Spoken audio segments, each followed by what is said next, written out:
นะโมพุทธายะสิทธังนะโมพุทธายะสิทธังนะโมพุทธายะสิทธังพระสัมสัมวิสะเทภะพระสัมสัมวิสะเทภะพระสัมสัมวิสะเทภะ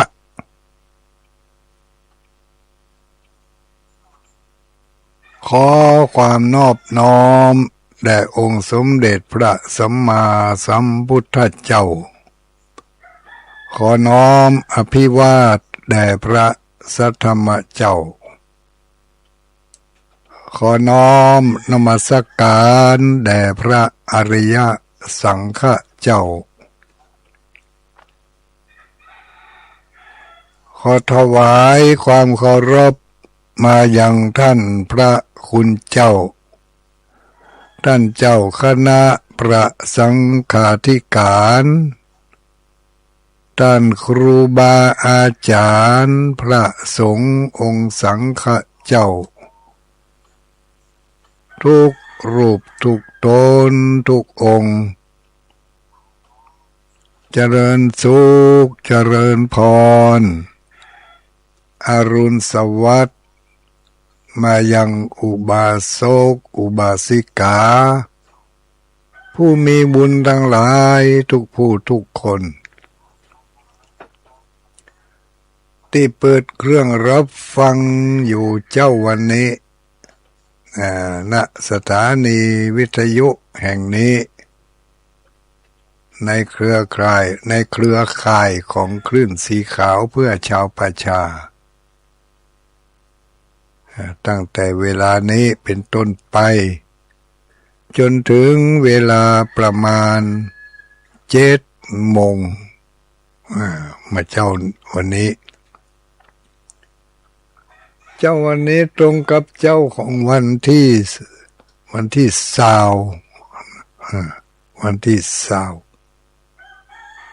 เดือนสิงหาคมเนาะเดือนสิงหาคมวันที่20วันพฤหัสบดีคุณเมืองเขาว่าวันพัดวันนี้เป็นวันพัดเจ้าวันนี้ตรงกับเดือน11ออก7 ค่ำเดือน11ออก7 ค่ำโอ้วันที่20แล้วเนื้อญาติโยมทั้งหลายวันที่20วันพรุ่งนี้ก็จะเป็นวันพระวันศีลแถมตามจารีตประเพณีเก่าแก่โบราณกาลสืบทอดกันมา 2,000 กว่าปีแล้วที่ได้ทำกันมาแต่ละยุคแต่ละสมัยอาจจะมีการ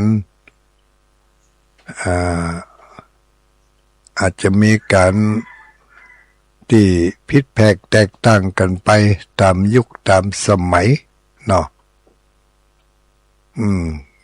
กายุคของเฮานี่ที่หมู่เฮาทั้งหลายพ่ออุ้ยแม่ป้าคุณลุงคุณอาทั้งหมดทั้งมวลที่ฟังอยู่เวลานี้ในช่วงอายุของเฮาตั้งแต่เล็กแต่น้อยมาจนถึงปัจจุบันนี้จารีตประเพณีอะไรหลายอย่างก็ยังได้เปลี่ยนรูปเปลี่ยนร่างเปลี่ยนรูปแบบเปลี่ยนรูปลักษณะไปก็หลายอย่างแล้วรู้เนาะแม้แต่กระทั่งการไปวัดไปวาก็เช่นเดียวกัน เออก็ไม่ใช่ว่าตะก่อนคนเฒ่าคนแก่เปิ่นไปกันยังได้มาถึงบัดเดี๋ยวนี้ก็ไปกันยังอ่านเนี่ยมันบ่ใช่ว่าจะยังอ่านให้หมดให้เสี่ยงบางอย่างก็มีการเปลี่ยนไปปรับไปตามยุคตามสมัย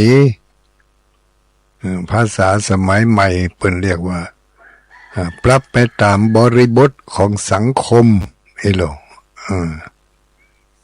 ถ้ามาบริบทเนี่ยมันกินรวมหมดเนาะรวมไปถึงจารีตประเพณีหีดห้อยพิธีกรรมสภาพแวดล้อมการไปการมาความสะดวกสบายรวมถึงหมดเป็นเรียกว่าบริบทนี่นะเนาะเพราะฉะนั้นก็จารีตประเพณีต่างๆในวันพระวันศีลก็เป็นไปตามบริบทของสังคมแต่ละยุคแต่ละสมัยยุคของพ่ออุ้ยแม่อุ้ยเพิ่นก็มีการประพฤติปฏิบัติแล้วก็มีจารีตหีดห้อยประเพณีได้ทำกันไปวัดไปวาก็มีพิธีรีตองมีพิธีรีตองแล้วก็มีความมุ่งมั่นในเรื่องของการจะไปเอาบุญจะไปเอาบุญก็ฮีดห้อยประเพณีของแต่ละท้องถิ่นก็แตกต่างกันไปก็ยังว่ามันอยู่ที่บริบทของสังคมใดหมู่บ้านใดเนาะก็ไปตามบ้านนั้นดังนั้นวันพรุ่งนี้ก็จะเป็นวันพระวันศีลวันศีลเดือน11ออก8ค่ำเดือน11ออก8ค่ำก็เจ้าวันนี้เป็น เจ้าวันพฤหัสบดีปกติแล้วเวลานี้ตั้งแต่5 โมงตั้งแต่ตี 5ไปจนถึง6 โมงนี่ก็บริหารเวลาโดยท่านพระครูอภิวัฒนวิกรมต่อจากท่านตุลุงยองเนาะไปจนถึง6 โมงจาก6 โมงไปถึง7 โมงนั่นก็อาตมาภาพตุลุงดอยรับบริหารเวลาเจ้าวันนี้เนื่องจากว่าท่านผอ.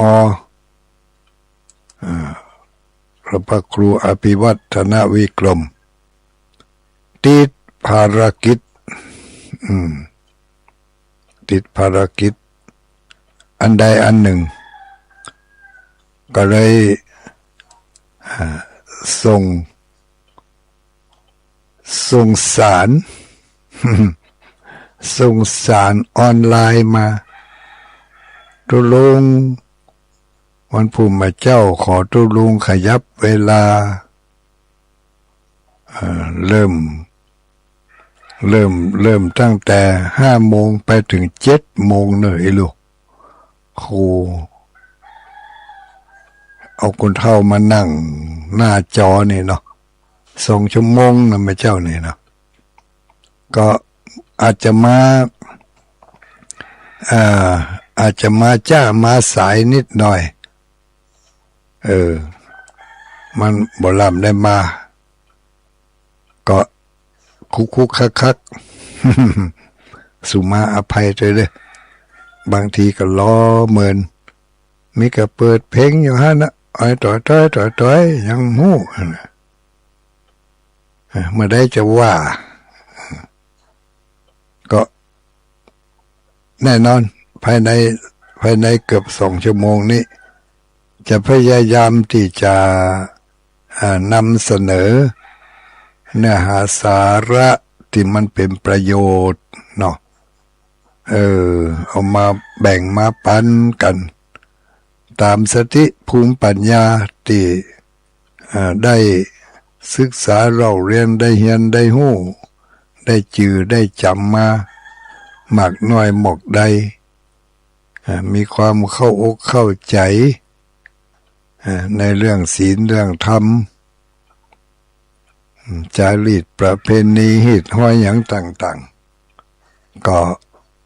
นำมาเผยแผ่มาบอกมากล่าวให้แก่หมู่เฮาทั้งหลาย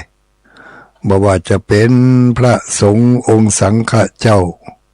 ผู้มีภูมิหู้ภูมิธรรมผู้มีสติปัญญาฉลาดเฉลียวฉลาดหรือว่าจะเป็นอุบาสกอุบาสิกาผู้ที่สนใจใฝ่ในธรรมในศีลทั้งหลายก็จะได้เงียงโสตประสาทฟังไปตัวอาจจะทำงานไปตัวงานอะไรยังก็ภารกิจของไผของมันเนาะจะเป็นงานอะไรยังก็แล้วแต่ก็ฝากคติธรรมประจำรายการธรรมะรับอรุณภาคเจ้าทุกเจ้าปกติแล้วทุลุงก็มานั่งหน้าจอนี่ทุกเจ้า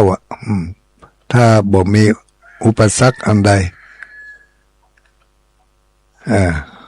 ก็จะมีสถานีหนึ่งที่รองรับภาคเจ้าตั้งแต่6 โมงป่ายไปจนถึง7 โมงจะฟังตั้งแอปก็ได้นะฟังตั้งแอปมีสถานีวิทยุของวัดม่อนจอมพรในแอปด้วยนะคติธรรมประจำรายการของตุลุงดอยนี่ก็มีอยู่ว่าตื่นเจ้ามาล้างหน้าโดยน้ำใสล้างใจโดยน้ำธรรมเนี่ยล้างหน้าโดยน้ำใสล้างใจโดยน้ำธรรม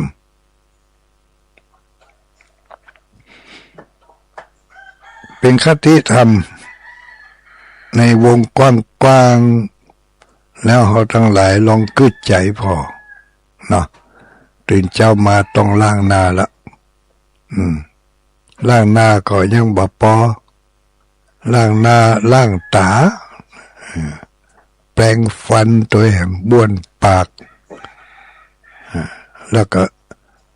บางคนก็ล้างถึงเนื้อถึงตัวเลยบ่ได้ล้างกันหน้าอย่างเดียวล้างทั้งตัวก็จะล้างมันอย่างเนาะมันก็บ่ได้เป็นการงานบ่ได้ออกเหงื่อออกไข้ไหนนี่ตื่นเช้ามาจะได้ว่าต้องล้างมันเป็นความเคยชินตั้งแต่เล็กแต่น้อยเฮาล้างมาตั้งแต่น้อยๆตั้งแต่เมื่อเนี่ยคนเดียวบ่จ้างบ่เป็นพุ่นคุณพ่อคุณแม่เปิ้นปลูกเปิ้นฝังไว้ให้เฮาตื่นเช้ามาก็ออกจากที่นอนมาก็เขเข้าไปในที่ห้าน้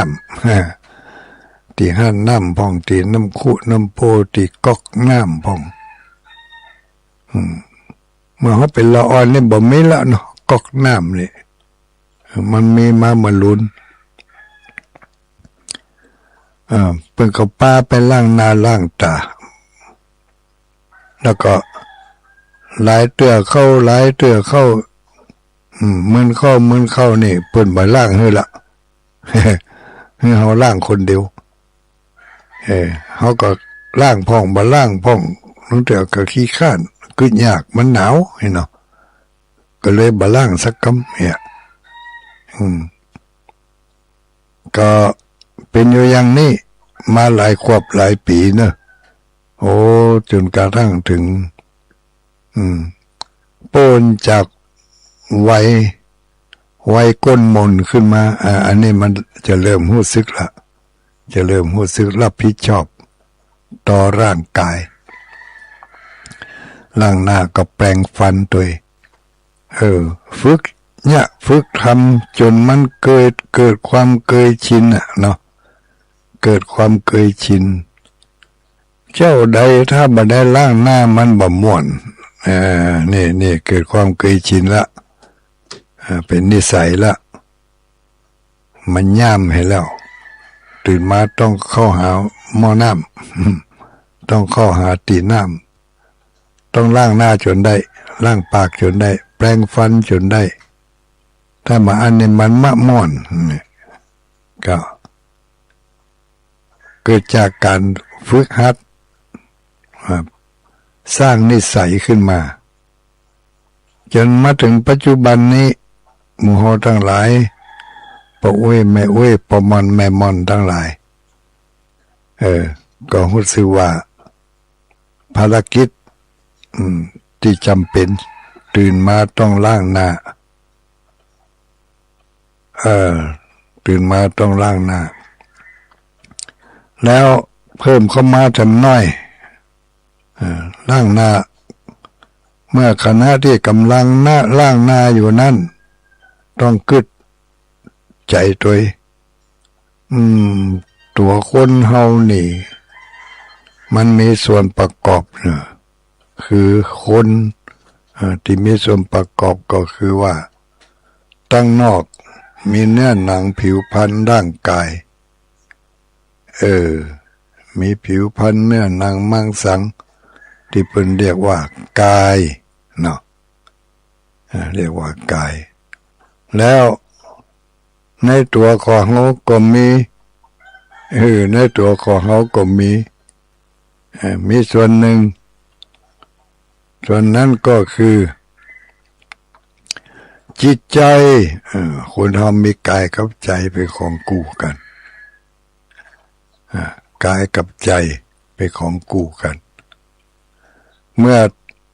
เอาให้ความสนใจในเรื่องของร่างกายในเรื่องของร่างกายให้ความสนใจในเรื่องของธาตุทั้งสี่ดินน้ำไฟลมแต่เพิ่งก็ยังกระซิบกระซาบเตือนมาบอกว่าต้องให้ความสนใจในเรื่องของจิตใจด้วยเนอะจิตใจนั่นก็มี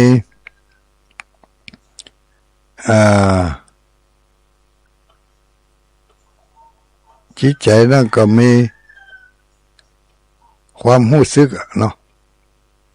ความรู้สึกนึกคิดความรู้สึกนึกคิดที่จะเอาไปเป็นผู้นำในการงานต่าง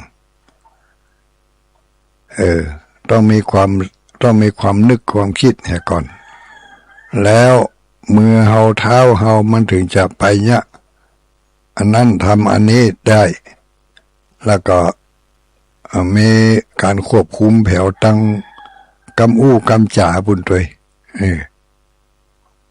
อันนี้ก็ต้องใช้ระบบของการควบคุมคอยจักนำวันนี้จะอู้อันยังบางทีมันก็คิดได้ก่อนแล้วก็อู้บางทีอู้ได้ก่อนแล้วก็มาคิดมาลุ้น อย่างอีกก็มีอู้ไปแล้วมาคิดใจได้มาลุ้นอันที่ว่าคิดใจได้มาลุ้นนี่คือคิดใจถึงคิดใจว่า ว่าดีว่าชั่วผิดก็ถูกก็เองนะแต่ก็บ่แต่ก็เนาะอันนี้เป็นการกึดได้มาลุนส่วนกึดที่จะอู้นั้นมันกึดอยู่ก่อนละธรรมดาว่ามันต้องกึดก่อนอู้ก่อนอู้ก่อนเนี่ยก่อนทำวันนี้เวลานี้เขาจะอู้ก็ไผเนาะเขาจะอู้มันอย่างออกไปมันก็กึดก่อนแล้วว่าจะอู้แต่ขาดการไตร่ตรองบางทีอู้ไปแล้วมันกึดใจได้มาลุนตะกี้เขาอู้นี่ผิดพลาดไปแล้วลุนนี่ ผิดพลาดไปแล้วบางครั้งบางคราวนี่ถึงกับต้องไปขอโทษขอสุมาขออภัยต่อผู้ที่เขาได้อู้ได้จ่าออกไปมันพลั้งพลาดเผลอไผไปแล้วบางครั้งบางโอกาสอู้ไปโดยขาดการไตร่ตรองพินิจพิเคราะห์อย่างถี่ถ้วนแล้วก็อู้ออกไปภาษาเจ้าบ้านเขาก็เรียกว่าอู้ไปตามอารมณ์อารมณ์ปาไปลมดีก็อู้ดีอู้ม่วนจาหวานเหมือนน้ำตาลน้ำอ้อยลมบดีลมบจ้อยก็อู้ไปฉะนั้นฉะนั้นอู้ไปฉะนั้นฉะนั้นแล้วก็เนี่ยอู้ไปฉะนั้นเนี่ยที่ว่า ที่ว่าถึงกับได้มีการขอโทษขอโพยขอภัยกันเพราะพลั้งพลาดไปแล้วอู้ไปโดยมาได้ไตร่ตรองให้ดีก่อนแล้วก็พ่นออกไปทางปากวจีกรรมนี่ถึงแม้ว่ามันบ่มีรูปร่างบ่มีตัวตนบ่เป็นวัตถุแต่มันมีพลังงานบางอย่างมีอำนาจเหนือการกระทำใดๆก่อนกะคำอู้นี่นะเขาอู้คนฟังนี่นะเขาจะอู้คนฟังเป็นหักเป็นหุมก็ได้อู้คนฟังเป็นจังเป็นรังเกียจเดียดฉันก็ได้เมื่อคนฟังแล้วพออกพอใจก็มีฟังแล้วบ่พอใจก็มีก็ยังว่าโดยความตั้งใจและด้วยความบ่ตั้งใจบางเตือว่าไปแล้วด้วยความบ่ตั้งใจกำปากมันออกไปเหตุก่อนแล้วมาคึดได้มาลุนบางครั้งบางคราวถึงกับต้องไปขอสุมาลาโตษขออภัยขอสุมาอภัยเป็นถึงว่ากำเมืองเขาว่าจะได้กำอู้เป็นลมเป็นปุ่มแก่ยากนี่เพราะฉะนั้น ตื่นเช้ามาล้างหน้าล้างตาด้วยน้ำใสๆแล้วอย่าลืมล้างจิตล้างใจด้วยน้ำธรรมเอาน้ำธรรมคำสอนของทางพระพุทธศาสนาเฮานี้มาเป็นเครื่องคัดสีช่วยล้างมโนสำนึกของเฮาไตร่ตรองให้ดีวันนี้ก่อนที่จะอู้จะจาอันยังออกไปกับไผต้องหวนสำนึกกึดตึงหาข้อดีข้อเสียให้ก่อนไม่ใช่ว่าเอาแต่ใจว่านะถ้าเอาแต่ใจว่านี่บางทีกำอู้กำจ่าอู้กระโชกหกหักกระแทกแดกดันเพื่อให้คนฟังฝ่ายตรงข้ามเกิด ความยอม ยอมก้านไอ้นั่นนะจะให้เขายอมก้านบอกว่าก้านด้วยวิธีใดละบางทีก็เย่อหยิ่งยกตนคมเปิ่นโดยกำอูโดยพฤติกรรมโดยการแสดงออกทางกายกรรมมีการกวักกวักจี้หน้าตาทะลึงตึงมึงเหล่านี้เป็นกิริยาที่แสดงออกมาจากคำสั่งของใจลูกใจมันสั่งอย่างอันแสดงท่านั่นมีบทบาทอย่างอันอย่างอี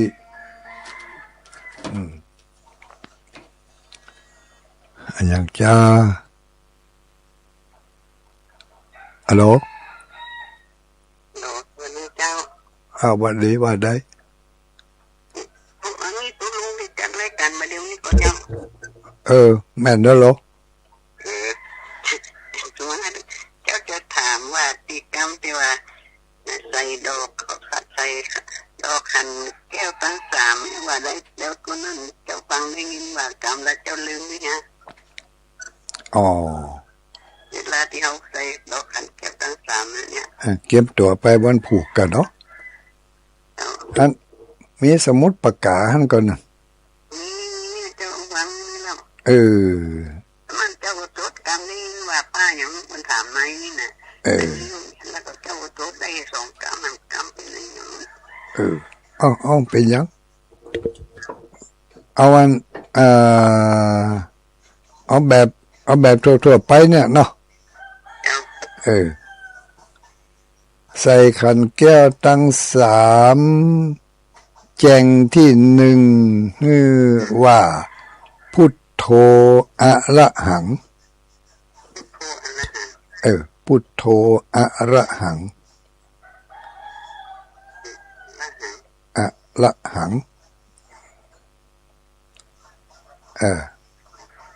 แจงที่2ธัมโมปัจจตังธัมโมปัจจตังปอปาแม่หันอากาศจอจานธัมโมสระโอมอปัจแม่ปอปาแม่หันอากาศจอจานแล้วก็จอจานแม่หันอากาศต่อเต่าตันวะนี่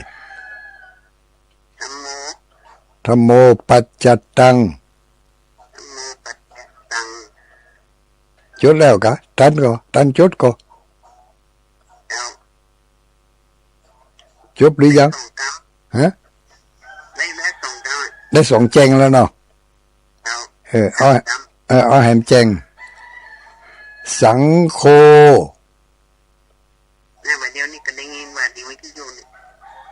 ว่า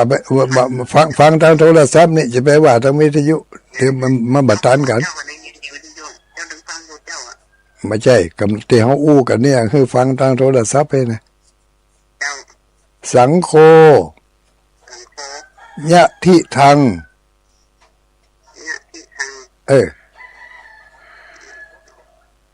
เดี๋ยวจะทวนพอเนอะพุทโธอะระหังนะธัมโมปัจจตังธัมโมก็เดี๋ยวไปแล้วพุทโธอะระหังที่เริ่มเขียนว่าพุทโธพุทธานนำไปโธเดิมพุทโธอะระหังธัมโมหยังธัมโมเจตังธัมโมปัจจตังสังโฆ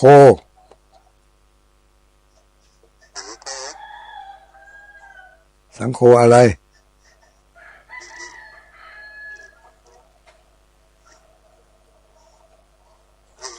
สังโฆว่าจะได้ไม่ได้จดกะเข้าใจทำเวลาไม่ใช่เขาไม่ใช่อู้กับเขาส่งคนปืนฟังกันทั่วประเทศสังโฆเนี่ยที่ทางเนี่ยที่ทางยอยักษ์สระอะทอทหารสระอิทอทหารสระอังทังแม่น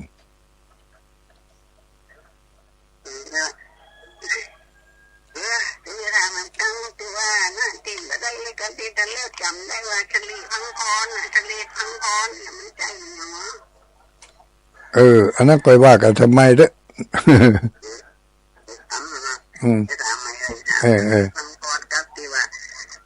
ปัดลมเจ้าได้ทันแล้วที่ว่าปัดลมคือไม่เจ้าได้อีสัวสู้ที่ว่าทุกวันเนี่ยมันเป็นลมว่ามันก็หายไปไม่อยู่ที่ความตั้งใจหรอกมันเป็นพุทธคุณธรรมคุณสังฆคุณ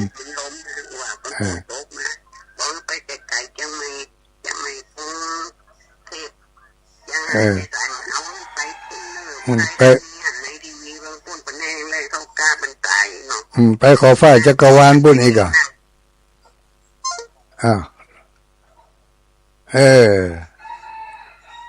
จบไป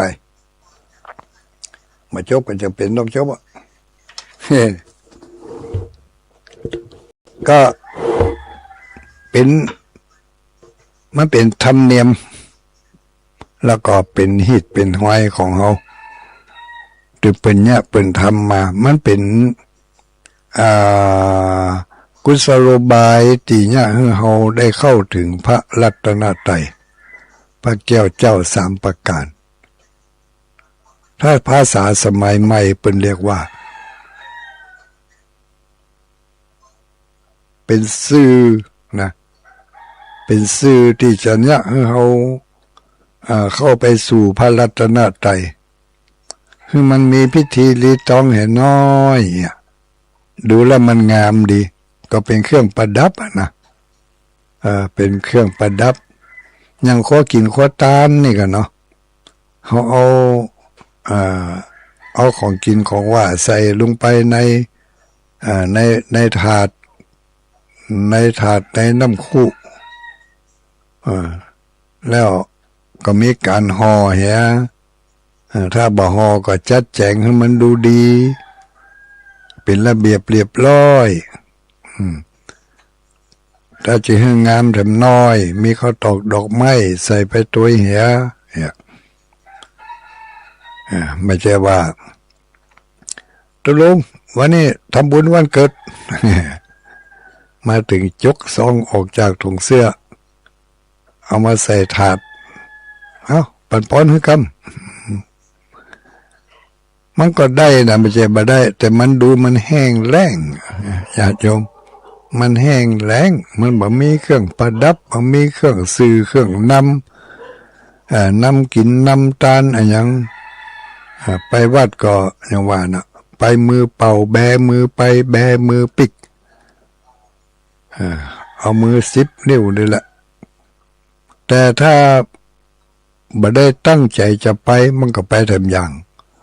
บ่ได้ตั้งใจที่ว่าวันนี้วันพระวันศีลโอ้พอดีมีธุระจะไปหั่นไปนี่นะเนาะขับรถผ่านมาทางนี้หันเปิ้นไปวัดทึดเข้าไปแวะวัดแล้วเนาะวันนี้จะไปทำธุรกิจผ่านมาโอ้เปิ้นไปวันพระวันศีลกันก็เข้าไปในวัดไปไหว้ไปกราบสิ่งศักดิ์สิทธิ์ภายในวัดมีอะไรอย่างเป็นสิ่งศักดิ์สิทธิ์ในวัดก็มีโบสถ์มีวิหารมีเจดีย์มีเจดีย์โบสถ์วิหารมีพระพุทธรูปเหล่านี้ก็ถือว่าเป็นสิ่งศักดิ์สิทธิ์ของเขาเขาจะผ่านไปเขาก็ไปกราบไปไหว้อันนี้ไม่ได้เตรียมตัวเตรียมใจที่จะไปเขาว่าไปทำรูปหนึ่งอีกอย่างหนึ่งอย่างที่เขาจะไปกันวันพรุ่งนี้ เตรียมตัวกันแล้วลูกเตรียมตัวกันที่จะไปวันพรุ่งนี้ไปวัดไปเพื่อจะได้ไปร่วมทำบุญทำทานเนาะเป็นถึงว่าไปทำบุญทำทานเนี่ยทำบุญทำทานไปทำบุญก็คือไปทำจิตทำใจเป็นบุญเป็นกุศลไปตั้งอกตั้งใจสมาทานขอศีลก็คือขอข้องดเว้นเนาะตามจารีตหิตห้อยประเพณีโบราณเป็นญาเป็นธรรมกันมาเขาก็ญาทำกันไปมีการไปไหว้พระโดยเข้าตอกดอกไม้ธูปเทียนบางทีเขาก็บอกว่าธูปเทียนนั่นใช่บ่ได้ละเพราะมันจะเป็นควันพิษ มันเป็นควันพิษตั้งแต่สมัยโบราณมาบ้านไผตายด้วยควันพิษจากธูปเนาะไม่ตายอย่างอื่นอ่ะบ่เด้อ เพราะฉะนั้นบางสิ่งบางอย่างก็ฟังกรรมเขานักแต่ก็บ่ได้มันกำกึดไผก็กำกึดมันเขากึดก็ถูกของเขากึดก็ถูกของเขาแต่เขาเอาความถูกต้องเอาความถูกต้องที่มันดีมันงามมันบ่เบียดเบียนตัวเก่าบ่เบียดเบียนคนอื่นก็เป็นอันใจได้นะตามถูกจุดถูกควันถูกมันไปเบียดเบียนคนอื่นก็แสดงว่าแจ้บ่ได้ถ้ามันบ่เบียดเบียนภัยจุดที่โล่งที่แจ้งที่บริเวณพระธาตุเจ้าเจดีย์เจ้านี่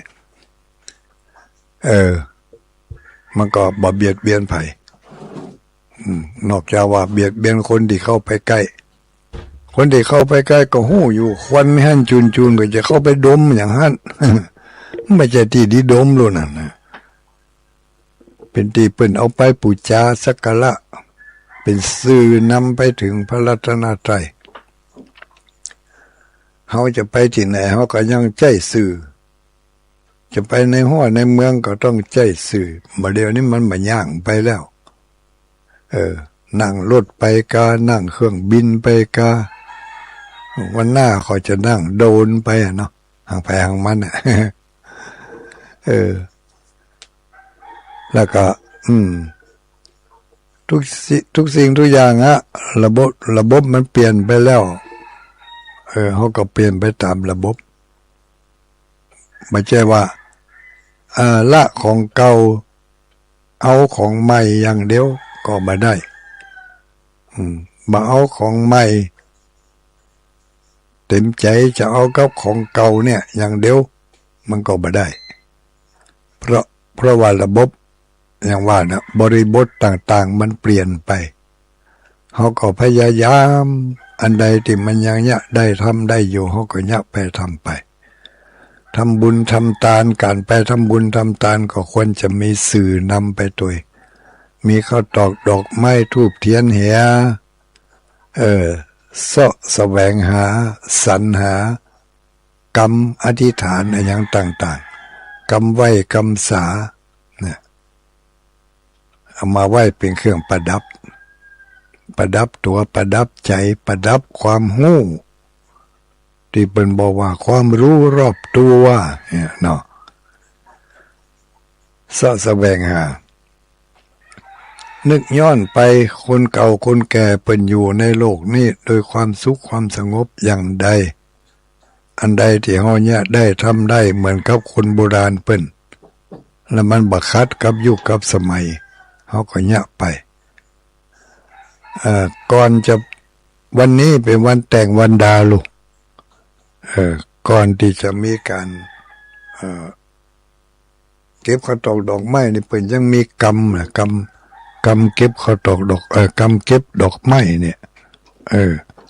เนี่ยคนตะกอนเปิ้นปูพื้นฐานมีความละเอียดจะไปเก็บดอกไม้ก็มีกรรมแฮะขอเจิญดอกไม้ที่เฮาจะเก็บนี่ เขาไปเนี่ยเขาเป็นขาดจากต้นจากก่อ เป็นบานอยู่จัดดีอยู่กับต้นจัดงามเนี่ยเนาะเขามีชีวิตรู้นั่นพอเด็ดมาปุ๊บเหี่ยวเลยเนี่ยดูมันเฉาไว้บางดอกก็บัดตันเหี่ยวเตือแต่ก็อาการบอกละเฉาขาดความชุ่มชื้นขาดความมีสง่าราศีบ่เหมือนกับอยู่กับต้นเนี่ยเอามาเด็ดมาถึงจะเอามาใส่แจกันเอามาใส่พานใส่ถ้วยจัดเหมาะเป็นพานทองแจกันทองแจกันเงินก่อนนี่นะแต่ก็อย่างว่านั่นนะมันก็สดใสได้บ่เหมือนกับอยู่กับต้นแล้วก่อนที่จะเอาจากต้นมาเนี่ยเพิ่นมีกำขอจากต้นกำขอจากต้นก็มีแต่ละหมู่บ้านแต่ละพื้นที่แตกต่างกันไปเนอะเหมือนกับกำใส่ขันแก้วทั้ง3เนี่ยก็แตกต่างกันไปศึกษาเรียนรู้กับป้าอุ้ยแม่อุ้ยกับคนเฒ่าคนแก่เอาเนอะก่อนที่เพิ่นจะเอาไปตัวยน่ะเขาไปเรียนรู้เขาไว้ถามคนเฒ่าคนแก่ฮะอันคนหนุ่มนี่มันบ่ฮู้หยังอ่ะมันก็ฮู้กับปุ่นอ่ะที่สถานบันเทิงลื่นเริงก็หยังครับปุ่นก็มาแน่เด้ที่มันก้าวโป้นจากสถานบันเทิงลื่นเริงไปมันก็วกเข้าไปหาลุงแต่ก่อนไปหาลุงกูลูกลุงกูเกิดในหูหมดลุงก็เหมือนกันเดี๋ยวนี้ลุงAI นี่มันหูแต่ก็ยังว่านะกว่าเขาจะไปหูจักกับปู่นี่ก็น่าแก่อยู่เขาจะไปอยากจะได้หูจักกับมันทุลุงยังบอกหูจักแล้วเนี่ยปู่นี่อันที่ว่านี่ว่าเอาเจิงได้เนี่ยมันใจหูมันใจยะได้เนาะไปถามปู่ถามปู่กูฮะว่ากำเก็บดอกไม้บูชาว่าอย่างใดเนี่ยเราไปถามพอแล้วบางทีมันจะบอกได้แล้วก็กำแม้กระทั่งจะเข้าไปในวัดเพิ่นก็มีกำนะมีกำตักเพิ่นเรียกว่ากำตักเทวดากำตักทักทายเนาะทักทายนายประตูมันนายประตูวัดก็มีคนเฝ้านะญาติโยมทั้งหลายคนตะก่อนเพิ่นถือว่าจะนั้นมีคนเฝ้าประตูวัดประตูบ้านนี่ประตูบ้านก็มีคนเฝ้าประตูวัดก็มีคนเฝ้ามีเขาจะว่าคนนี่ก็บ่ถูกก็หามีผู้ที่เฝ้ามีผู้ที่เฝ้าประตูวัด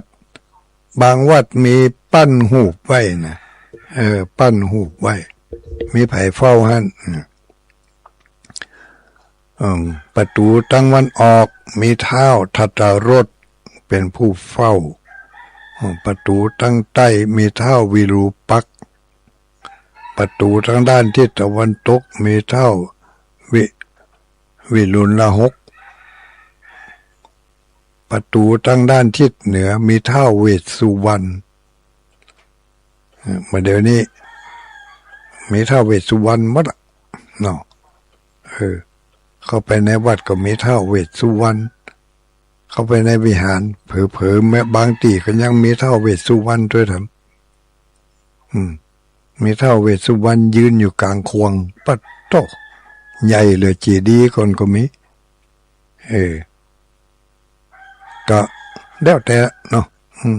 แล้วแต่ภูมิปัญญาของไผของมันจะเข้าถึงพระพุทธพระธรรมพระสังฆเจ้า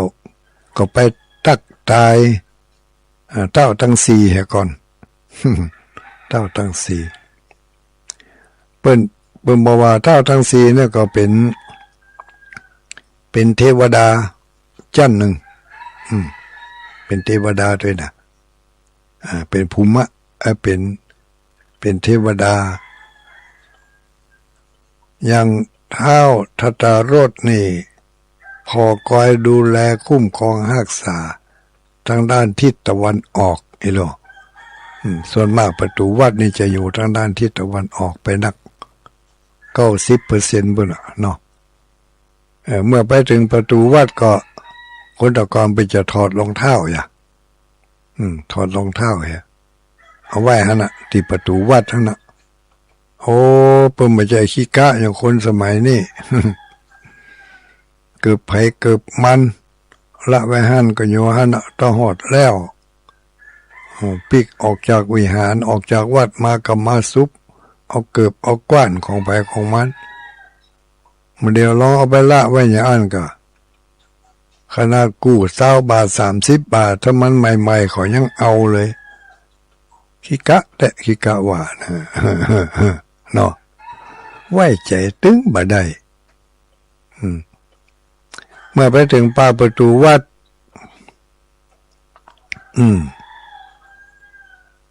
เปิ่นก็ตักเทวดากรรมตักเทวดาเปิ่นก็มีก็ยังก็เฮาถ้าเปิ่นมีคนถ้าเปิ่นตั้งเป็นคนเป็นยามเฝ้าประตูอีน่ะเนาะทีนี้เมื่อไปถึงประตูเขาจะเข้าไปในวัดเนี่ยถ้าไม่ยามเฝ้าอย่างนั้นเขาก็จะต้องตักอันนี้ต้องตักถามมึงว่าจะตักกันอย่างไรอาจจะว่าสวัสดีครับยามอีกก็ว่าได้เนาะคือมันคุ้นมันเคยกันเมื่อ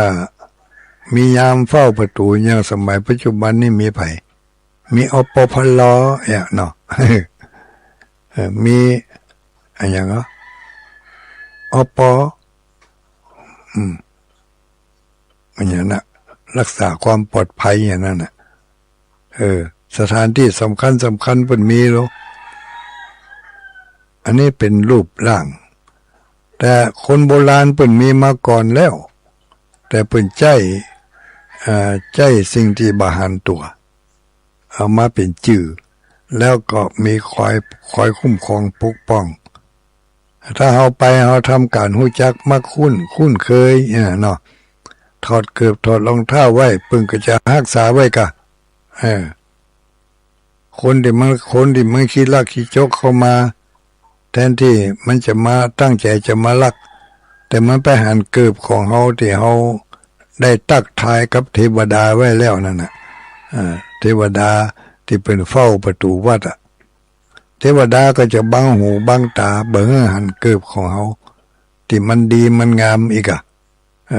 หันเป็นเกือบอาจจะหันแต่หันเป็นเกือบที่บ่น่าสนใจบ่น่าสนใจบ่น่ารักเนี่ยมันมีวิธีมันมี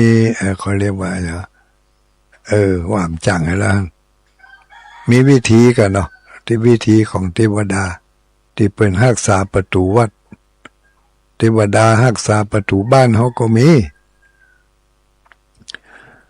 ถ้าเขาเคารพนับถือหรือว่าเขาแสดงกิริยาด้วยความนอบน้อมเพื่อก็มีผลตอบลูกมีผลตอบสนองก็ยังคำพุทธสุภาษิตที่ว่าวันทโกปฏิวันทนังเมื่อเขาไหว้เปิ้นก็จะไหว้ตอบในบทปั่นปอนเมียนแต่บทเหรอที่ว่ายัสมิงปเทเสกเปทิวาสังบันทิตาชาติโยเนี่ยเปิ้นว่าไผที่ได้บูชาเทวดาย่อมจะบูชาคนนั้นตอบบูชาจะบูชนียานังผู้ที่บูชาย่อมจะได้รับการบูชาตอบแล้วก็ตอบด้วยความเต็มอกเต็มใจด้วยนะผู้ที่เขาให้ความเคารพเปิ้นเนี่ยให้ความเคารพนับถือเนี่ยเขาไปที่ไหนถ้าเขาไปพระผู้รักผู้ใหญ่เขาแสดงความเคารพด้วยการยกมือไหว้ด้วย หน้าตาอันยิ้มแย้มแสดงกิริยาอันอ่อนน้อมถ่อมตัวมีกายมีวาจาที่แสดงออกด้วยความเคารพผู้รักผู้ใหญ่เพิ่งก็ให้ความยำเกรงกันลูกให้ความอนุเคราะห์ให้ความเอ็นดูคุณนาเนี่ยมันอยู่ที่เขาส่งสื่ออย่างใดไปเพิ่งก็จะตอบมาอย่างนั้นเขาส่งสื่อไปในทางที่ดีเพิ่งก็จะตอบมาในทางที่ดีแต่ถ้าเขาส่งสื่อในทางที่บดีแสดงกิริยามารยาทกระโชกโหกหักกำอูกำจาบ่มีจะลด กำอูกำจาบ่มีวาจาที่ไพเราะเพราะพริ้งกำอู้นี่เหมือนกับจะได้บอกว่าจะอู้กับไผใช่กำอู้ใช่กิริยาเหมือนกับซ้ำเดียวกันนี่เนาะเหมือนกับเซลล์เดียวกันไปทุกไปเสี่ยงบอกว่าคนนั่นจะเป็นผู้เฒ่าผู้แก่พ่ออุ้ยแม่อุ้ยตลอดจนถึงเป็นพระสงฆ์องค์สังฆเจ้าเปิ้นมีภาษาของเปิ้นโลแยกออกมาใจอู้ให้มันเหมาะสมอย่างที่ทุลุงจังเคยว่าบางคนมาตานกันเขาตู้วันนี้ตานกันเขาเนอะวันเกิด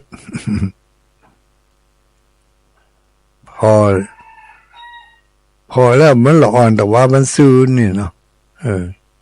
ยังแบบโป้นโรงเรียนเต๋อมาห้องตู้ก็เลยดัดไปหลายคนแสดงว่าเขาบ่เค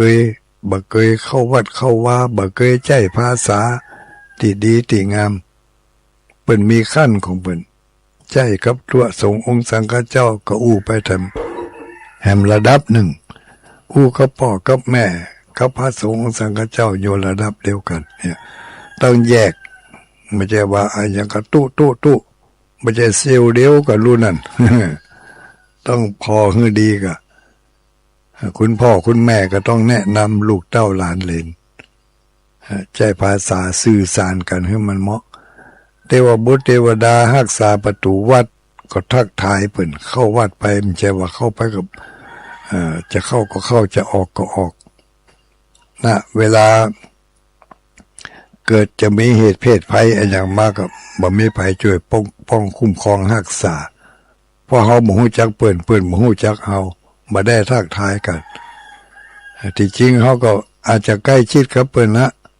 เคยทำบุญร่วมกันมาอยู่เหมือนกับเจ้าบ้านนี่ก็เนาะยามได้เฝ้าประตูนั่นก็อาจจะเป็นหน้าเป็นลุงของเขาก็ได้ลูกแต่เขาบ่ได้ทักทายเปิ่นก็เลยบ่ฮู้จักกันไปหา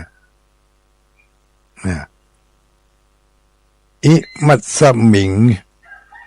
อาวาเสเทวตาวัดสันตาสุขิตาหุตุอีกเนาะ ลืมไปแล้วเนี่ยอยู่วัดอยู่เหมือนเขาบ่ได้ตักเทวดาเหมือนลืมไปแล้วเนี่ยอิมัตสมิงอาวาเส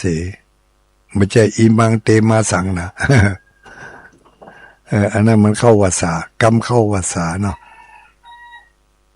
เทวตาวัดสันตาสุขิตาโหตุอิมัสสมิงอาวาเสเทวตาวัดสันตาสุขิตาโหตุอิมัสสมิงคาเมเทวตาวัดสันตาสุขิตาโหตุผิดถูกจะได้ตุลุงตุอุ้ยผิดกับถูกกับบ่ฮู้เนี่ยนะเนาะขอตุลุงตุอุ้ยพ่ออุ้ยแม่อุ้ยช่วยชี้แนะมาชิมเนอลืมไปแล้วหั่นมีการทักทายเทวดาแล้วก็เข้าไปในสถานที่นั้นเฮาฮู้จักกับเทวดาฮู้จักกับเฮาเมื่อต่างคนต่างเคารพซึ่งกันและกันแล้วก็จะได้ผลตอบแทนจากกันและกัน เฮาเคารพเปิ้นเปิ้นก็เคารพเฮาให้ความยำเกรงเปิ้นเปิ้นก็ให้ความยำเกรงเฮาเปิ้นก็ทำตามหน้าที่ของเปิ้นอปพลแต่งตัวจัดเหมาะจัดงามเกิดอยู่ที่ประตูเนาะจะเข้าไปกระทักทายให้หน่อยสวัสดีครับอปพลเนาะยิ้มแย้มยิ้มใส่กันถึงแม้ว่าบ่ได้ทักทายด้วยอย่างอื่นยิ้มใส่กันยิ้มให้กันดีกว่าหน้าจูบพวกโคกเลยก็เข้าไปเมื่อบ่ฮู้จักกันเขาก็บ่ให้ความสำคัญกับเขาเพราะเขาบ่ให้ความสำคัญกับเขามันเป็นธรรมชาติอุ้ยเนาะเพราะฉะนั้นการทำบุญต้องมีสื่อนำเข้าไปมีสื่อนำเข้าไปสื่ออันยังเป็นสื่อก็คือข้าวตอกดอกไม้เมื่อก่อนเคยได้ยินเพิ่นว่าข้าวตอกดอกไม้เป็นเครื่องบูชาอย่างหนึ่งนี่นะในศาสนพิธีก็จัดเอาข้าวตอกดอกไม้นี่เป็นเครื่องบูชาโลเพิ่นเรียกว่าอามิสบูชาการบูชานี่มีสองอย่างลูกอามิสบูชาการบูชาโดยข้าวตอกดอกไม้ธูปเทียนเครื่องกินเครื่องใจอุปโภคบริโภควัสดุสิ่งของต่างๆเหล่านี้เรียกว่าอามิสบูชาหรืออามิสทานอามิสทานอามิสแปลว่าสิ่งของทุลุงก็ว่าไปนะแปลว่าอย่างโหอามิสแปลว่าสิ่งของเนาะข้าวตอกดอกไม้ก็เป็นสิ่งของเอาไปเป็นเครื่องบูชาก็เรียกว่าบูชาอามิสบูชาใส่ขันข้าวตอกใส่ขันดอกไม้ก็เรียกว่าใส่บูชาด้วยอามิสเกี่ยมดอกไม้ไปตัวลากิ่งลาต้นลากิ่งลาใบลาไปนิพพานได้เตอแล้วก็เด็ดดอกออกจากต้นมาเอามาละไว้วันผูกจะได้ไปวัดไปถึงวัดก่อนจะเข้าวัดไปก็ แสดงความเคารพทักทายเทวดารักษาประตูวัดเสียหน่อยไปถึงก็อิมัสสมิงอาวาเสเทวตาวัสสันตาสุขิตาหุตุท่านเทวดาอยู่นี่สบายดีบ่วันนี้ข้าพเจ้าจะเข้าไปวัดไปทำบุญไปหาพระพุทธเจ้าสวัสดีเทวดาใช้ภาษาใหม่เลยกันเนาะแล้วก็เข้าไปในวัดในว่าไปถึงวัดก็เข้าไปในวัดไปในวิหารเพื่อจะจัดอุปกรณ์เตรียมไว้มีขันแก้วทั้งสามแล้วก็มีขันขอศีลมีขันสุมาโคตานมีขันดอกอยู่3ขันเขาก็เอาไปใส่ขันแก้วทั้ง3ใส่แจงที่1ก็ว่าพุทโธอะระหังเอาดอกพร้อมกับข้าวตอกดอกไม้ธูปเทียนเอามาชุดหนึ่งแจงที่2ธัมโมปัจจตังแจงที่3สังโฆยะที่ทังยกขึ้นเจาะหัวแล้วก็เอาวางลงไปวันนั้นไปหันใส่แม่มันสอนละอ่อนน้อยกำมือโดยเอาดอกใส่มือแล้วก็เฮือละอ่อนนั่นก่อยเอาเข้าใส่ขันแก้วทั้ง3หันแล้วซึ้งใจในวัฒนธรรมประเพณีถ่ายทอดของครอบครัวถ่ายทอดให้ลูกให้หลานอย่างนั้นปราบปลื้มปิติยินดีถ่ายทอดลงไปแล้วก็มีขันทำ2ขันเพื่อเอาใส่บางทีก็เป็นขันไม้บางทีก็เป็นขัน ขันสลุงบางทีก็เป็นขันพานดอกพานใหญ่พานน้อยบางทีมีอย่างไหนให้เอาขันตกเอามาใส่เป็นขันอันสองอันนี่คืออันหนึ่งเป็นขันขอสมาทานศีลแต่อันนั่งเป็นขันขอสุมาโคตานหรือว่าขันนำตาลรวมแล้วในวัดนั้นมี3 ขัน1ขันแก้วทั้ง3มี3แจง2ขันสมาทานศีลอันนี้แล้วแต่วัดจะจัดอย่างใด3ขันสุมาโคตานหรือว่าขันนำทานอันนี้ปู่จารย์ก่อนจะมีการกล่าวถวายทานยกขันขึ้นลูกต่อไปจะได้สุมาโคตานเนอะสุมาโคตานกล่าวกรรมสุมาโคตาน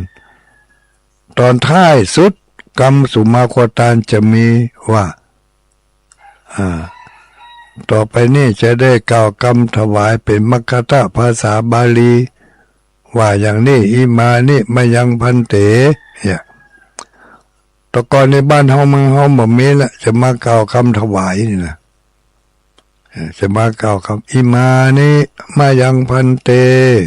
พัตตานิจะมานำกันเป็นบทนี่เมียเปิ้นจูเอาดิพออาจารย์เวนตานนั่นน่ะสุมาโคตานลวดถวายสังฆทานเป็นตัวแทนลูกเป็นตัวแทนของเจ้าบ้านตึงหมู่ตึงมวลมาระยะหลังนี่ไปเอาวัฒนธรรมของตั้งภาคอื่นเป็นเนาะเพื่อมีการกล่าวคำถวายแล้วก็เขาก็ว่าตัวที่จริงกรรมสมาทานศีลกรรมขอกรรมเก่ากรรมถวายสังฆทานนี่บ่น่าจะกล่าวนำกันแล้วนะแต่ละวัดนี่บางวัดก็แก่ไปนะโมตัสสะมาได้ก็นำกันนะโมตัสสะภะคะวะโตคนตัวก็ว่าตัวก็ว่าให้มันได้เหมือนกันเนาะสมาทานศีลกล่าวคำถวายสังฆทานอย่างนี้กล่าวคำปุจจาพระรัตนตรัยลาภะสุมาแก้วทั้ง3อันนี้มันเป็นคำปุจจาพื้นฐานน่าจะเรียนรู้ศึกษาเอาไว้ทุกคนก็เรียกว่าสนใจใฝ่ใจในเรื่องของการทำบุญเนาะก็ฝากกันไปคนเล็กคนน้อยมีอะไรยังก็บอกก็กล่าวกันบางทีก็ลืมไปหรอกถ้าลืมไปแล้วมันจะหวนปีกขึ้นมาก็ต่อเมื่อมีคนมาตักมาถามอันนี้ก็เหมือนกันพอแม่เฮายังเปิดยังพอที่จะมีชีวิตอยู่ไปวัดไปวาก็ไปปะในก็สนทนากันถามกันพอกรรมเข้าวัดว่าจะได้แต่ก่อนก็เคยว่าบัดเดี๋ยวนี้ลืมไปเห็นแล้วเป็นการทบทวนโลกกรรมใส่ขันแก้วทั้ง3ว่าจะได้เวลาเราอ่อนเขาจะไปทำบุญทำทานไปตั้งขันเข้าวันเกิดก็บอกให้เขาแปลงสวยดอกไปเนาะจะไปละเขาตอกดอกไม้ธูปเทียนอันนี้มันเป็นเรียกว่าสื่อเป็นสื่อนำเข้าไปสู่พระแก้วเจ้า3ประการถามมาถ้าสมัยพุทธกาลมีก็เขาไม่ได้ไปเกิดตันสมัยเปิ่นมูดีว่ามากับบัตันสมัยบัตันเปิ่นสักคนจะมีบ่มีบ่ฮู้เนาะมาถึงยุคเขานี่มันมียุคปู่อุ้ยแม่อุ้ยของเขาเปิ่นมีเขาก็มีด้วยเปิ่นไปมันบัดเสียหายไปบ่พอยังจะได้ดิบได้ดีทำซ้ำช่วยกันรักษาไว้ซึ่งสื่อความหมายสื่อจักนำเข้าไป บ่เสียหายเนาะจะว่าล่าหลังครึโบราณไร้สาระมันบ่ไร้นะบ่ไร้สาระนะลองศึกษาพอให้ดีคนหนุ่มคนกำศึกษาพอให้ดีคุณพ่อคุณแม่คุณอุ้ยทั้งหลายก็แนะนำเขาหน่อยบางทีเขาบ่ฮู้ก็บอกให้เขาบอกดีๆจะไปเอ็กปัดบ่ฮู้ขี้หยังสู่เขาเอากะเรื่องคนใหม่ๆไปทิกๆคือมันเป็นการจมเป็นการว่าไปเพราะฉะนั้นก็ต้องฮู้กันเนาะมีไผจ้าเรื่องฮอดเรื่องให้จะได้จ้าเจริญพรว่าได้แล้วจะโทรมาเนี่ยอย่างเนี่ยลูกกวนเปิ้นเนี่ยตัวเองลูกกวนเปิ้นนะโทรมาแล้วบอกว่าก็จะท่วงกะชั่วโมงปลายแล้วนะยังแถมโอ้มาเดี๋ยวนี้6 โมงกับตอนใดเนี่ย6:13 นาทีมานั่งนี่ชั่วโมงไปแล้วหัวก้อยทดสอบสายดีก่อนบ่เจอกันดอกเดี๋ยวก่อนเดี๋ยวเจ้าของสถานีเป็นจะว่าเป็นถวายเวลามาเพื่อจะให้แบ่งปันสิ่งละอันพันละหน่อยให้แก่ผู้ฟังเนาะคนที่เปิดฟังอย่างนี้ก็ทบทวนกันตั้งแต่แรกมารายการนี้ชื่อว่ารายการธรรมะรับอรุณอาจจะไปตรงกับของทุกเจ้าตนอื่นเพิ่นก็ว่าได้นะธรรมะรับอรุณก็คือธรรมะก่อนที่จะออกไปยาการยางานก่อนที่ตะวันจะแมนมารับอรุณ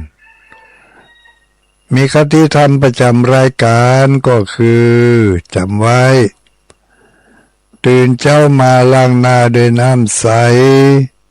ล้างใจโดยน้ำธรรม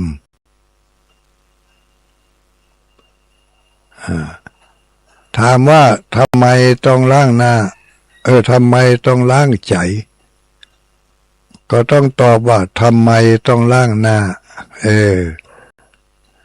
ที่ล้างหน้านั่นพ่อเขาเนี่ยมาจนเกยชินถ้าได้บ่ได้ล้างมันมะม่วน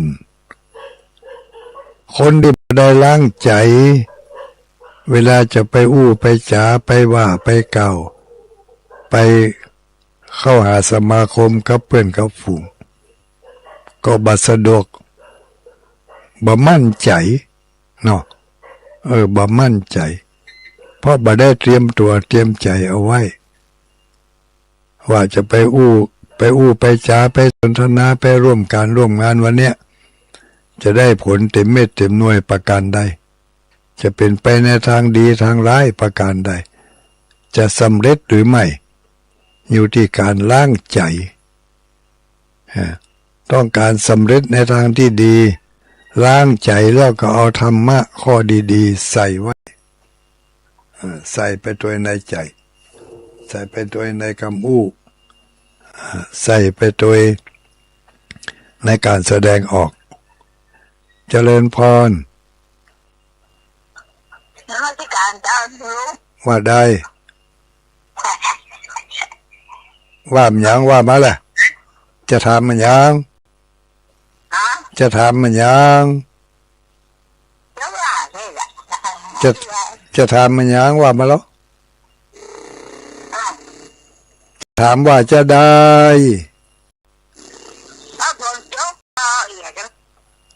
ถ้าอังก็จบกันเนาะ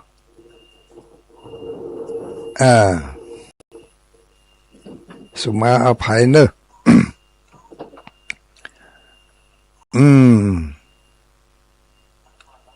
มันเมื่อเขาได้ยินได้ฟังก็นำไปลองเอาไปใจพอสักหน่อยอย่างน้อย ตั้งเจ้าของสถานนี้เพื่อจะได้มีความภาคภูมิใจเพื่อก็ได้บุญด้วยเฮาด้วยนะมาเจ้านี่ก็มี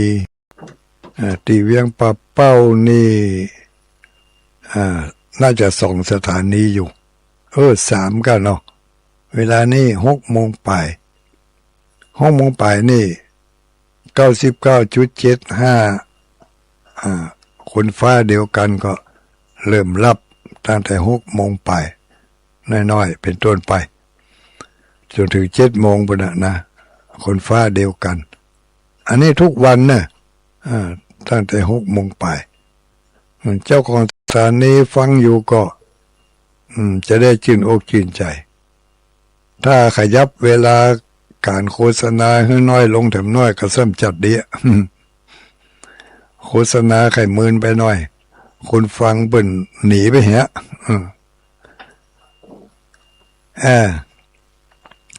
แล้วก็มี90 เมกะเฮิรตซ์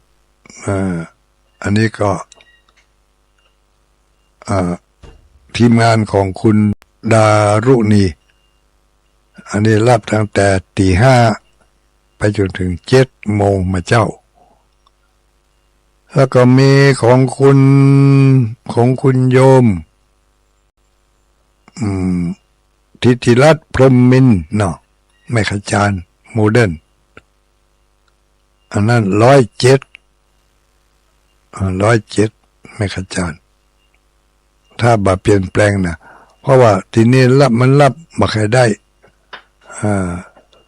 สัญญาณมันอัพก็จะได้หมู่เปิดวิทยุรับบ่ค่อยได้ตี107นะแต่ถ้า94เนี่ยรับได้ดีอยู่แล้วก็สถานีอื่นๆที่เป็นเครือข่ายของรับสัญญาณจากคลื่นสีขาวเมื่อเจ้านี้ก็ทุกเจ้าเนาะพบปะกันกับพระสงฆ์องค์สังฆเจ้าก็ยังว่านะตื่นเจ้ามาก็ล้างหน้าด้วยน้ำใสพระสงฆ์องค์สังฆเจ้าพยายามจะเอาธรรมะใส่สลุง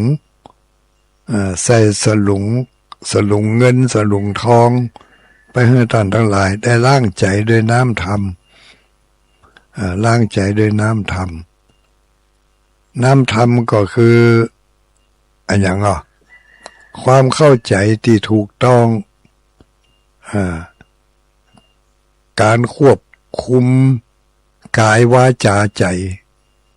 โดยอาศัยหลักธรรมทางพระพุทธศาสนาที่ท่านพระคุณเจ้าทั้งหลายได้ศึกษาเล่าเรียนมาอาจจะมีลีลาท่าทางในการเผยแผ่แตกต่างกันไปอันนี้ก็แล้วแต่ว่าท่านใดรูปใดมีความถนัดในเรื่องใดบางตนเปิ่งก็มีความถนัดในเรื่องการเทศธรรมแบบฉบับพื้นเมืองบางตนบางองค์เปิ่งก็ถนัดในเรื่องของการชี้นำชี้แนะอธิบายขยายความหมู่เฮาทั้งหลายก็เป็นผู้รับได้อย่างใดถนัดก็รับเอาอย่างอันไปเป็นประโยชน์เกื้อกูลแก่จิตใจของเฮา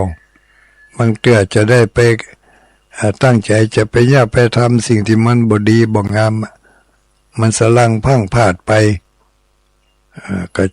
จากนักก็จะให้มันกลายเป็นเบาจากเบาก็ให้มันหายไปเลยนะบ่ต้องได้ไปตกละกรรมลำบากเพราะวิบากกรรมที่เฮาทำไปโดยความประมาทโดยความรู้เท่าไม่ถึงการหรือโดยความประมาทเลินเล่อกำอู้กำจาของเฮานี่เป็นสิ่งสำคัญเพราะจะอ่านเวลาจะอู้จะจานี่เพราะมันบ่มีตัวตนน่ะมันไปเลยขนาดมีฝากั้นแล้วมันยังบุญข้ามไปอยู่กำอู้นี่นะข้ามฝาข้ามกำแพงไปเมื่อเดี๋ยวนี้ยังข้ามปูข้ามดอยมาถึงญาติโยมเพ่ดูกำอู้เนี่ยมันสำคัญ เพราะฉะนั้นต้องมีการควบคุมโดยน้ำธรรมล้างโดยน้ำธรรมล้างให้ก่อนแล้วก็เอาไปเปียกเปิ่นเอาไปหื้อเปิ่นพ่อมันจะได้บ่เป็นพิษเป็นภัยกับตัวเองและคนที่เปิ่นได้รับสื่อจากการอู้ของเราจะได้มีความเอื้อเฟื้อได้มีความเอื้ออาทรซึ่งกันและกันจากมิตรกลายเป็นศัตรูเพราะกรรมอู้จากศัตรูกลายเป็นมิตรก็เพราะกรรมอู้กรรมอู้เมื่ออู้ไปแล้วคืนยากเมื่อคืนได้ยากบางทีกรรมอู้ขอไปทิ่มไปต่ำจุดอ่อนจุดบอดของเขาเนี่ยเพื่อหู้มาเขาได้พลาดไปแล้วจะไปขอสุมาอย่างนี้ก็ได้มันถึงต่ำกล่อมใจท่านหน่อยเนี่ยดังนั้นมีความจำเป็นอย่างยิ่งน้ำธรรมน้ำพระธรรมนี้ตื่นเจ้ามาล้างใจด้วยน้ำธรรมท่องคาถาเข้าไว้ก่อนก็ได้เนาะฝึกพื้นฐานของจิตใจคือยอมรับเอาน้ำพระธรรมตื่นเจ้ามาถ้าหูได้ยินเสียงรอบข้างเขาแล้วนึกถึงเลยวันนี้เขาจะนึกถึงบูชาพระพุทธเจ้านะโมพุทธายะสิทธังยกมือขึ้นไหวตื่นเจ้ามาเขามืนตามาหรือว่าหูเขาได้ยินเสียงก็ใจเลยโอ้กูบัดตายแล้วลุงนี่เขายังได้ยินเสียงไก่ขันอยู่ยกมือขึ้นไหวเลยนะโมพุทธายะสิทธังเขายังจะมีชีวิตต่อไปถึงวันหนึ่งวันนี้ปูจาไปอธิษฐานไปถึงวันขอวันนี้ให้มันผ่านพ้นไปเถอะวันผูกไว้ว่ากันทำไมอยากการวันนี้ให้มันดีอู้จาวันนี้ให้มันดี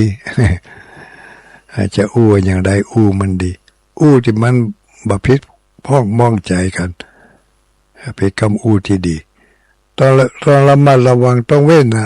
คำอู้ที่มันบดีนะเพื่อจะได้มีมิตรภาพอายุของเขาจะได้ยืนยาวต่อไปเถอะงานการอย่างต่างๆที่ญาติทำอยู่ก็เจริญรุ่งเรืองเพราะคำอู้คำจานะโมพุทธายะสิทธัง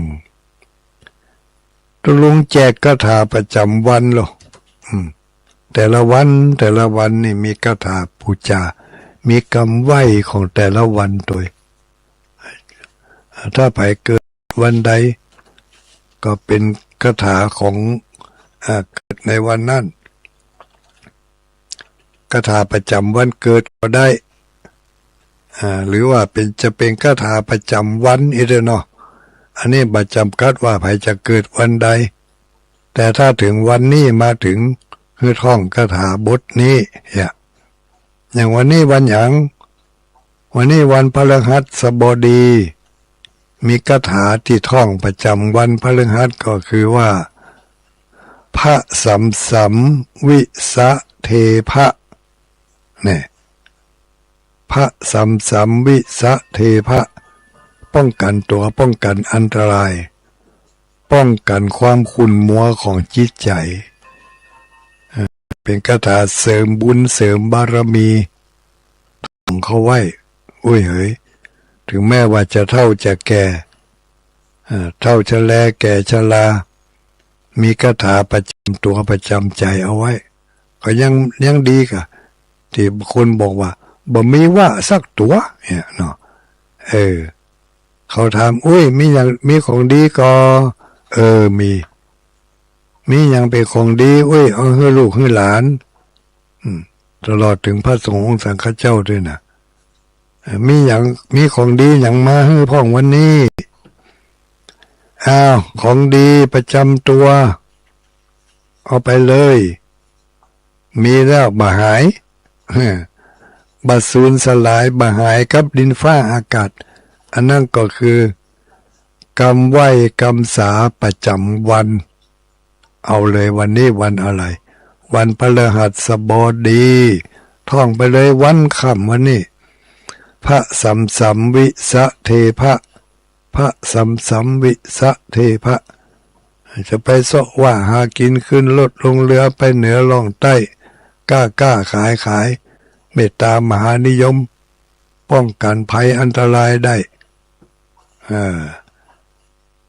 อยู่ที่คนเชื่อเนี่ยถ้าไม่เชื่อก็แล้วฮะเนาะเนาะพระสัมสัมวิสะเทพะประจำวันพฤหัสบดีวันอื่นก็ว่าไปทำอย่างอ้าววันนี้จะ6:30ละว่าจะเล่านิทานให้ฟังมีข่าวประชาสัมพันธ์ตะกี้ทุลุงยองเพิ่นก็ประชาสัมพันธ์ไปเนาะวันที่29นี่มีการทำบุญเทศธรรมมหาชาติเวสสันดรชาดก3 ชุด3 ยกที่1วันที่29มีจัดขึ้นที่วัดบรรพตสถิตบรรพตสถิตอำเภอเมืองจังหวัดลำปางสถานที่ตั้งสถานีวิทยุวัดบรรพตสถิต 96.50 พี่น้องญาติโยมลำปางฟังอยู่มาเจ้านี่ก็ชวนกันเนอะชวนกันไปที่วัดบรรพตสถิตวันที่29เนอะจะไปวันที่28ก็ได้วันที่28เพิ่นก็จะมีเทศธรรมแต่ว่าเป็นธรรมเป็นเลยว่าเป็นธรรมมาวัดเนาะเจริญพรขอโทษอะไรว่าได้ที่ว่าแน่ที่ว่าพระสัมสัมนะที่ว่าเที่ยววิสาขมันพัดเนี่ยว่าจะได้จำวันพัดเนี่ยคนเกิดวันพัดที่วิสัมสัมเนี่ยพระสัมสัมพระสัมสัมวิสะเทพะวิสะเหรอวิสะเทพะเจ้ากันว่าเจ้าวิสะเนี่ยตัวเนี่ยตามได้ยินที่ไหนพระเจ้าเกิดวันพัดเลยได้ยินตัวลุงว่าเอาเข้าวันค่ำท่องวันค่ำมันวันเอาว่าถ้ามันถึงวันพัดมาเฮาก็ท่องเลยก็เปิดวิทยุตัวนั้นฟังไปฮู้เรื่องเปิดวิทยุนี่ล่ะก็ฟังบ่ฮู้เรื่องนะฮู้กันนะฮู้กันฟังบ่ฮู้เรื่องใกล้จะหมดเวลาแล้วเฮ้ยเดี๋ยวเผื่อคนอื่นเนาะเพื่อคนอื่นที่เพิ่นจะมีข้อสงสัยก็หรือว่าอยากจะสนทนาปราศัย093-272-2499หรือ080-698-5616เบอร์ใดเบอร์หนึ่งเด้อถ้าเบอร์นี้โทรมาเบอร์นั่นก็โทรมาก็มาฮับถึง2เด้อ080-698-5616โทรเข้ามาได้เลยนะเบอร์นี้ถ้าจะปิดเสียงไว้ให้ก้านี่บ่ดังแต่เจ้าล่ะ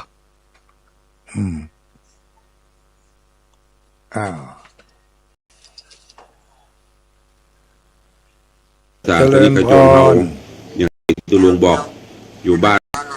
เราก็อยู่คนเดียวระวังความคิดอยู่กับมิตรระวังวาจาอยู่คนเดียวก็จะมีความคิดไปเรื่อยๆแต่ถ้าเรา